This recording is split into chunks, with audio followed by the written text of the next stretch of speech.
नमस्कार दोस्तों, 13 साल का एक लड़का रात के 3 बजे अपने घर से निकल जाता है बिना कोई चिट्ठी, बिना कोई पैसा, बिना कोई भय के, सिर्फ ईश्वर की तलाश। काशी में भगवान शिव ने जब खुद दर्शन दिए तो इनके शब्दों ने इन बच्चे का पूरा जीवन बदल दिया। उसी समय से यह राधा रानी का अनंत भक्त बन गया। हम बात कर रहे हैं श्री प्रेमानंद जी महाराज की। लेकिन रहस्य वाली बात यह है कि कोई इंसान बिना किडनी के कैसे जीवित रह सकता है। साल 2006 में डॉक्टर्स ने साफ कह दिया था कि इनकी दोनों किडनियां फेल हो चुकी है। यह कहानी उस संत की है जिसे हिंदू भी मानता है और मुस्लिम भी। आइए समझते हैं श्री प्रेमानंद जी महाराज की पूरी कहानी आज के इस वीडियो में।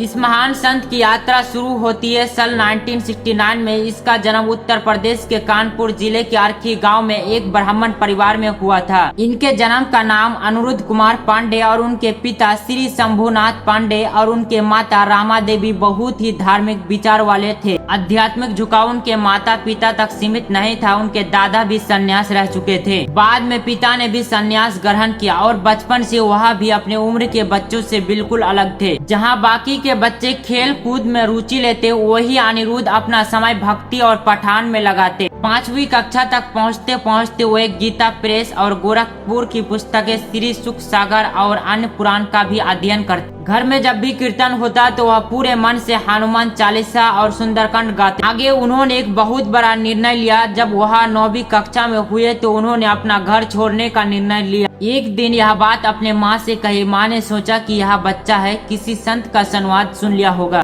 इसलिए ऐसे विचार आ रहे हैं। यह सोचकर फिर से वह अपने कामों में व्यस्त हो गए। लेकिन अगले ही दिन प्रातःकाल लगभग 3 बजे पूरा घर अपने नींद में था, लेकिन अपने माता पिता को प्रणाम किया और घर से निकल गए। जब वह घर से निकले तो सिर्फ 4 चीजें ली, एक गीता, कुशा का आसान, पीतल का लोटा और चादर। रात के अंधेरे में वह घर से निकले और 15 किलोमीटर तक चलते रहे। सुबह होने तक वे एक जंगल के विशाल शिव मंदिर में पहुंच गए थे। मंदिर पहुंचकर वह 14 घंटे तक वैसे ही बैठे रहे। दोपहर के 12 बजते तक उनकी भूख बढ़ती गई। तभी वह ध्यान लगाने बैठ गए। तभी एक आवाज ने उनका ध्यान को तोड़ा। तभी उन्होंने देखा कि मंदिर के दरवाजे पर एक आदमी खड़ा है। उस आदमी ने पूछा कि यहाँ कोई सूरदास स्वामी रहते हैं, मैं उनके लिए दही लेकर आया हूँ। उस आदमी ने कहा, मैं उनके लिए दही लेकर आया था, लेकिन अब वह तो है नहीं, तुम ही अभी इसे पी लो। अनुरुद्ध ने अपने पीतल के लोटे में 4 से 5 लोटे दही पिए। दूसरी तरफ जब महाराज जी के घर वालों को पता चला कि वह घर छोड़ के भाग गए हैं तो वह उनके तलाश में निकल पड़े। 3 दिन के तलाश के बाद किसी व्यक्ति ने बताया कि मंदिर के दरवाजा में एक गोरा सा बच्चा बैठा हुआ है।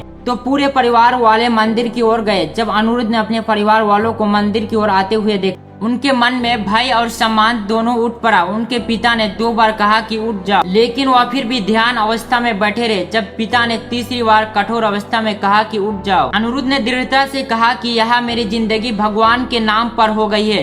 तभी उनके पिता ने उनको गले लगाया और आशीर्वाद देते हुए कहा कि तुम चाहे बंजर जमीन पर भी बैठोगे, लेकिन वहाँ पर फूलों की बरसात होगी। उस दिन के बाद महाराज जी अपने माता पिता से कभी नहीं मिले और महाराज जी अब बड़े हो चुके थे और घंटों तक ध्यान में बैठे रखते थे। वे नास्तिक ब्रह्मचार्य की शिक्षा ले चुके थे। श्री प्रेमानंद महाराज की दोनों किडनियां फेल है, लेकिन उसके बावजूद भी वह जीवित है। यह सब भगवान की कृपा से ही हो पाया है। आज की इस वीडियो में बस इतना ही। अगर आपको यह वीडियो पसंद आया है तो लाइक, शेयर, कमेंट कीजिएगा और चैनल पर नए हैं तो चैनल को सब्सक्राइब कीजिएगा।